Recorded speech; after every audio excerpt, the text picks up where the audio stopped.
obligatorias. 22 de octubre de 2017. Elecciones generales y provinciales, solo por Aire de Santa Fe. Los candidatos tienen la palabra por Aire de Santa Fe.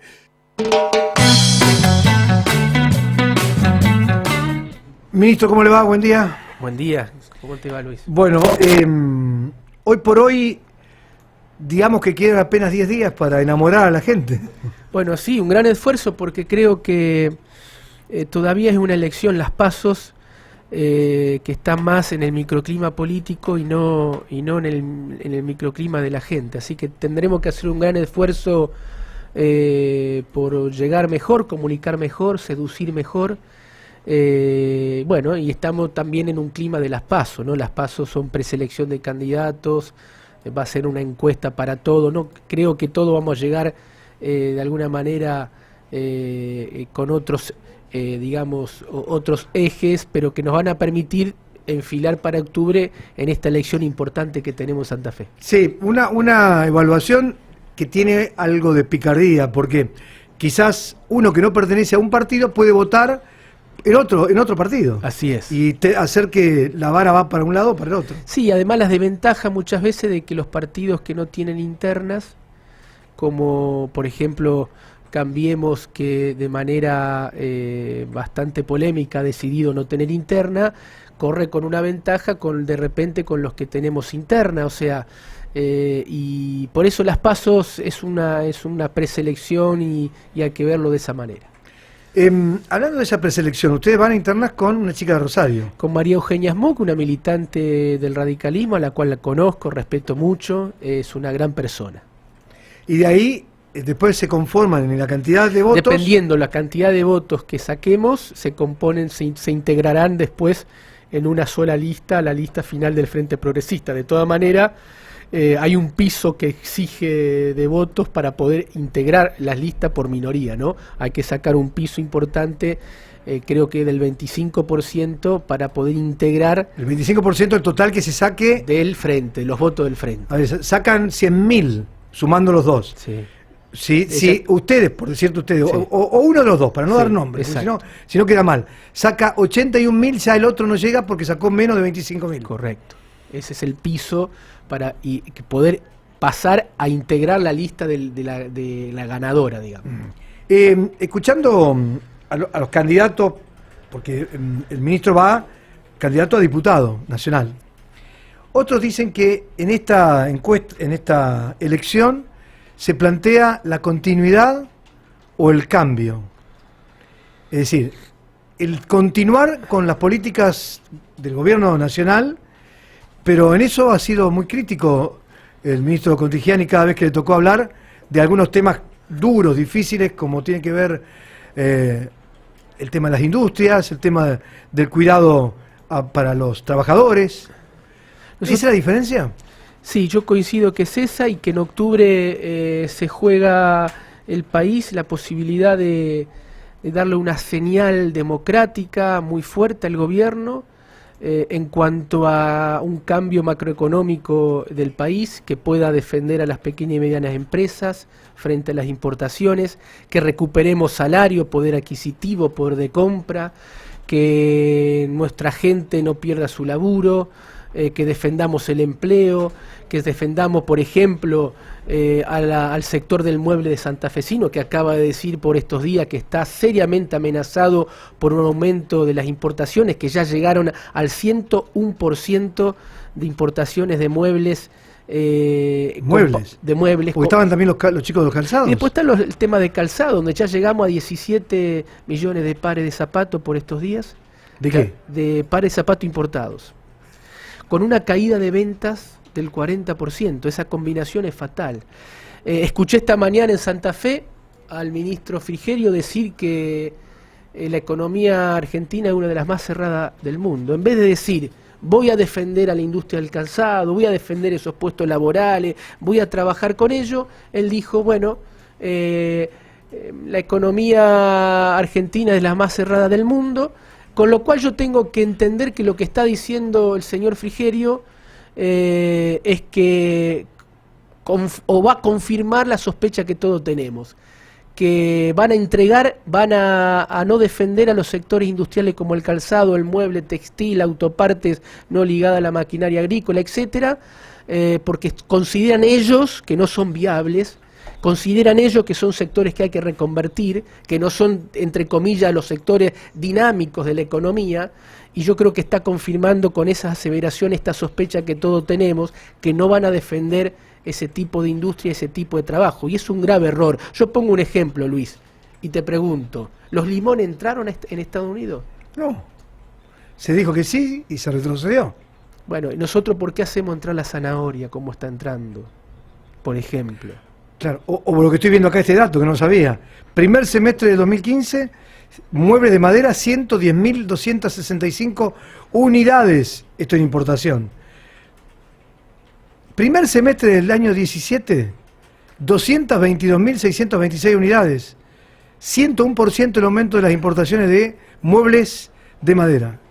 Con caída de venta en el mercado interno, porque una cosa es ese número cuando el mercado interno tracciona y una cosa es ese número cuando yo vendo menos producto en el mercado interno. O sea, el empresario vende menos producto porque no hay salario, la plata no alcanza, los costos alimenticios y de servicios son cada vez más altos. Bueno, entonces vendemos menos productos y además compito en el mercado interno con una plataforma de bien importado que se fabrican acá y que, bueno, está perjudicando seriamente a los sectores industriales. Ahora, si Santa Fe, que tanto necesita, porque Santa Fe es una provincia industrial, es decir, desde abajo hasta arriba, o una provincia que tiene ganadería, una provincia que tiene lechería, una provincia que tiene agricultura, ¿cómo hace para encriptarse en toda esta historia? Encriptarse significa tratar de soportar los golpes en la espalda. Lo que estamos haciendo nosotros y hemos desarrollado con el gobernador Lifchi es una política, Luis, de contracíclica que hemos definido. Cuando la economía cae, nosotros salimos a reactivarla con una política de fuerte inversión pública y productiva para mantener producción y empleo. Hemos estado presentes en 170 procedimientos de crisis defendiendo empresa y trabajo. Hemos estado también presentes en más de 450 pymes otorgando créditos muy blandos, pero ello tiene un límite, un techo, que es y acá entramos en un tema que surge de mi experiencia como ministro y que es muy importante, que es el tema del federalismo. Si las provincias no recuperan la capacidad de definir el modelo nacional, todo lo que hagamos tiene un techo. Yo intervine la semana pasada en Aceval para defender la industria del calzado. Ahora en el ministerio voy a otorgar parte de esos créditos que prometí para mantener trabajo y empleo, pero eso es comprar tiempo, es un año de tiempo. Sí. Si la provincia no define la administración del comercio exterior, es dilatar. Por eso es importante volver a hablar. Aspirina. Claro, por eso es importante volver a hablar del federalismo en la Argentina, porque la agenda del centralismo está agotada y viene fracasando. Y si las provincias como Santa Fe, que tiene un gran potencial que vos lo describiste, no recuperamos posibilidad de decisión, federalismo fiscal, salimos de esta discriminación en la que nos somete la agenda del centralismo, no vamos a poder resolver estos temas de fondo y tenemos un techo puesto. Por eso es importante recuperar ese tema. Mire, la diferencia entre el gobernador Silvestre Benis, Tesio y el gobernador Lifchi es que aquellos gobernadores tenían, por ejemplo, el 50% de la coparticipación de carácter, ingresaba a la provincia, de la masa total. Bueno, hoy se está coparticipando, nos llegamos al 20%. Es muy difícil cuando la última gran reforma del Estado en la Argentina le transfirió a las provincias todos los servicios sin los presupuestos. Bueno, hay que hablar también del tema federalismo, ¿no? ¿Se cobra o no se cobra eso que se está peleando? Porque ahí cuántas cosas se podrían haber hecho ya, ¿eh? Digo, los 25, 40 o 52 mil millones con intereses de la coparticipación, porque decías que se cobraba el 20% con relación al 50% que se cobraba en la década del 60. ¿Y con relación a lo que se cobra lo poco que se recibe o no? Cada vez recibimos menos por coparticipación y después está la deuda histórica que tiene...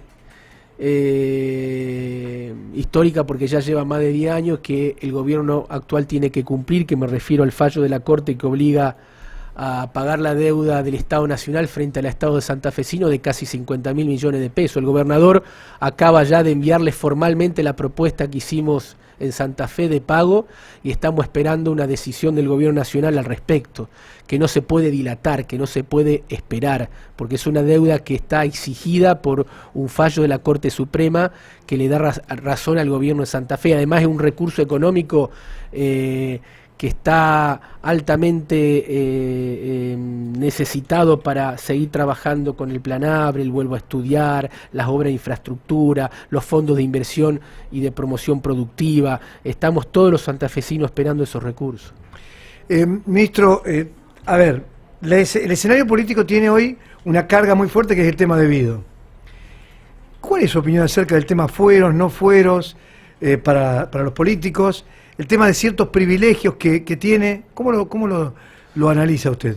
Yo creo que los fueros perdieron razón de ser. Se puede explicarlo constitucionalmente en una época determinada de nuestra organización constitucional, donde se trataba de proteger a una figura, a determinados privilegios, a una figura que era el legislador nacional, en tiempos que era muy difícil ejercer el cargo legislativo por las condiciones del país, política, de violencia o hasta inclusive de comunicación. Hoy los fueros perdieron razón de ser. Claramente tendríamos que reformar la Constitución para sacar los fueros, pero yo me siento un diputado sin fuero, ¿no? Tengo un rechazo a la figura del fuero, porque creo que los dirigentes y los representantes simplemente tenemos que ser en este punto y mucho más en este punto como el común de la ciudadanía. Vivir como el común de la ciudadanía, transitar nuestra vida como vive el común de la ciudadanía, y entonces los fueros a mí me generan mucho rechazo, mucho ruido. Me siento un diputado, si es que llego al Congreso Nacional, un diputado donde tengo previamente un rechazo a todos esos esquemas de privilegio. Me parece que no es bueno. Gracias por haber venido a la radio, muy amable. Muchas gracias, Luis. Y con respecto a lo que hablábamos de esta planta de Esperanza... le conté que había una luz verde para las torres eólicas de Esperanza, FISA, la firma SICA Metalúrgica. Así es, conocí esa planta, el empresario es un gran emprendedor, es un hombre de aquí, de la zona, de esta región centro de Santa Fe, que ha hecho de la nada una industria muy importante y es la única fábrica de plantas eólicas, de torres eólicas del país, y que tenemos que cuidar porque sufre. 250 puestos genera de trabajo. Sí, yo conocí la inversión y conocí también cómo la fabrican y cómo la logística que tiene ese tipo de fábrica para trasladar esos tipos de torres, pero las tenemos que proteger porque están Argentina no es, su fortaleza no es la energía eólica y su fortaleza no es la fábrica de este tipo de torres, pero las tenemos que proteger porque la única empresa y además corren en desventaja contra potencias mundiales que fabrican este tipo de torres, ¿no? Tenemos que protegerlo en términos de darle la opción de compra nacional, las licitaciones y además de las importaciones que dañan ese tipo de productos. Gracias, muy amable. Gracias, Luis. El ministro Luis Candigiani, en esto que es la PASO y en esta propuesta que genera charlar con los políticos en el aire de Santa Fe, los candidatos. 13 de agosto, las PASO en Aire de Santa Fe. Con nuestras bonificaciones disfrutamos